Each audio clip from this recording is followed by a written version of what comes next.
Ini bahayanya kalau pejabat publik, apalagi menteri, tidak lulus apa namanya itu tes TWK ya. Ya, tes apa itu? Kalau sekarang tes wawasan kemarahan.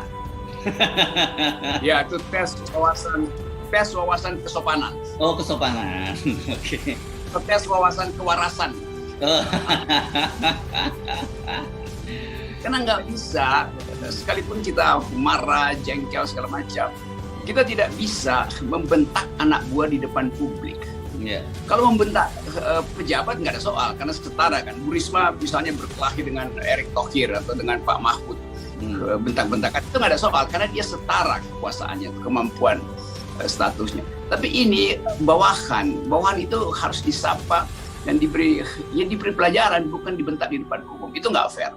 Sebab seandainya dimungkinkan si bawahan itu untuk menyelah dan memperlihatkan, mungkin memang datanya keliru, tapi si bawahan tidak punya kesempatan bahkan untuk menginterupsi bahwa ibu keliru itu karena ini. Nanti terjadi percekcokan, maka Bu Risma betul-betul tidak sekedar akan menembak memakai ballpoint, tapi mungkin dia akan tonjok si bawahan itu. Jadi itu nggak fairnya tuh.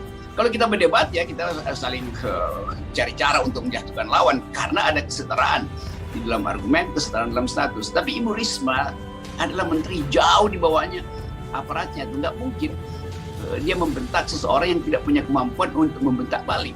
Jadi itu konyolnya peristiwa kemarin. Saya sebetulnya itu peristiwa konyol. Nah, dan ini kelihatannya sudah berulang ya, berkali-kali Bu Risma tidak bisa mengendalikan kemarahannya di depan umum. Yang dulu yang bikin geger ketika dia mau membuang seorang ASN Depsos di Jawa Barat kalau tidak salah itu ke Papua gitu ya. Kalau dibuang sekarang sih orang bisa ikut PON. Tapi kalau waktu itu kan belum ada PON.